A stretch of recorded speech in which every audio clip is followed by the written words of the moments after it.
And welcome into this week's edition of the Recruiting Roundup, powered by Rockin' Refuel Varsity. That's Jason Jewell. I'm Jared Cohen. We bring the latest in Arizona high school football recruiting and do so year-round. And what a week in the recruiting world it was around the state. A bunch of commitments to get to off the top, Jason, all of them to Air Force. 3 players announced their commitments to Air Force last week. Yeah, big week for the Falcons, getting 3 commitments. They already had one. Ryan DeLong, the big offensive guard from Mountain Ridge, was the first to commit to Air Force. But then Pinnacle long snapper Nick Maxey, he was the first last week to commit to the Falcons. He's a very good long snapper. He's ranked in the top 15 in the country. Air Force he was also offered by Cornell as well.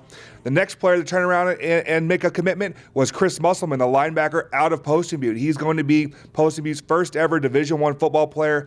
Good linebacker, one of the state's leading tacklers. Then after his big performance Friday night in Brophy's upset win over Mountain Point, Streeter Bates, the tight end / kicker, he commits to Air Force. So I say kicker because he made that 48-yard field goal game winner against Mountain Point. So congratulations to those 3. Air Force getting 3 very, very good football players out of the state of Arizona. Now to some of the offers in the past week.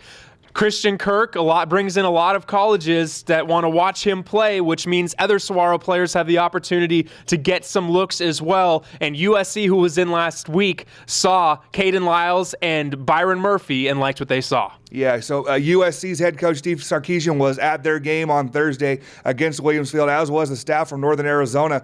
But they were there watching Kirk and then turn around and offer Byron Murphy and Caden Lyles, both those kids now in the double-digit offers. And it's crazy to think that Murphy's only a junior and then Lyles is only a sophomore. And finally, the last offer to bring you, we've known about Yuma Catholic's Matt Pistone for a long time. He ended up committing to Oregon State, but his buddy, one of his other teammates on the outside, Donovan Rooks, picks up an offer. Yeah, it's been decades since the city of Yuma had a prep player go Division I, and now they're going to have 2. Pistone's committed to Oregon State, and then Rooks was offered by Army. He's a big, good-looking kid. He's 6'2" and 180 pounds, and a very productive player. Rooks and Pistone going to make their way up to the Valley this weekend. They take on Bourgade, so an opportunity to see very good players here in the Valley that come from Yuma and that great Yuma Catholic program. Now it's time to look back at last week. There were some incredible games and incredible performances, but our player of the week is Mason Crossland from Higley. He is a great story, the backup quarterback from Higley, but they haven't missed a beat, and he put up some crazy video game Madden-type statistics in their win. Yeah, he stepped up. Tyler Bloom, the original starter, tore his ACL earlier in the year, and he has, like you mentioned, not missed a beat. He threw for a state record 641 yards. Yes, you heard that right. 641 yards and 9 touchdowns to 0 interceptions in Higley's win over Apache Junction. If you haven't seen that stat line, the game, Higley won 95-75. Crazy. And to think if it was the other way around, if Apache Junction won, Adam Abatacola, who put up also great numbers in the loss, if they'd have won, he might have been the player of the week with what he did. Exactly. Just huge numbers, video game type numbers. I text Coach Zuby after that game and asked if they played any defense. His only comment was, it was a crazy game. Absolutely was, but congrats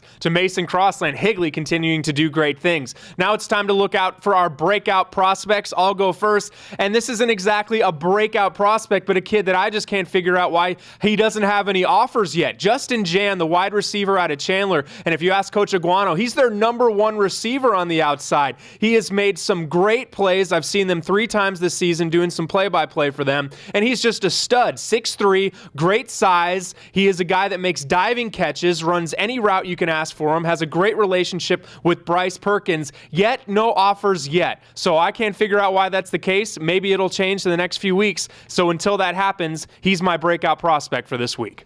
The game I was at was Desert Edge and Verrado, and it's amazing the number of freshmen and sophomores that start for a very good Desert Edge team. But the guy that I'm going to spotlight is Max Wilhite, one of those freshmen starting on the offensive line for the Scorpions. He's 6'4", weighs 280 pounds, and he's just nasty, and he's physical. You look at a guy like Caden Lyles, who we mentioned has a bunch of offers already.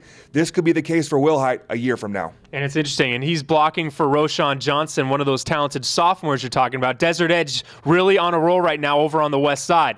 Now let's get into the games coming up for Week 8, and there's a lot of very intriguing ones at that. I'm going to start. Big one in Division 1 between two teams trying to play for playoff positioning, and really statement games for both teams. Horizon going up against Boulder Creek. Horizon, Dalton Sneed, know him very well, has great weapons at the wide receiver position. He's been doing huge things. Conversely, Gunther Johnson having a very good season for Boulder Creek. The Boulder Creek defense has been spectacular. I think it's whatever defense can ultimately stop these two very good quarterbacks is the one that's going to come away victorious in the end. In the preseason, who would have thought that Alhambra and Moon Valley would be undefeated right now? And those two teams now are going to match up and play this week. Now, if you like interesting offenses, that's exactly what Alhambra runs. They run the single wing. Frank Lott, their head coach, has been there a long time and done big things there at Alhambra. So you look, they're two guys, though. They're going to run the football, like I mentioned. They have Laquel Davis and Marquise Bray. They have accounted for 1,600 yards and 26 touchdowns on the ground. Then you look at Moon Valley, their do-it-all player, Shannon Burton. He's a stud at quarterback. He accounts for almost 400 yards a game and 4 touchdowns on offense, but he's also a very good cornerback. So those are just two matchups. We also have Queen Creek Williams Field, Brophy against Chaparral, and then one of the oldest rivalries in the state, Bradshaw Mountain against Prescott. That's all coming up in Week 8. We'll take a look at Week 8 next week, but until then, that's Jason Jewell of Scout.com. I'm Jared Cohen. This has been the Recruiting Roundup, powered by Rock and Refuel Varsity.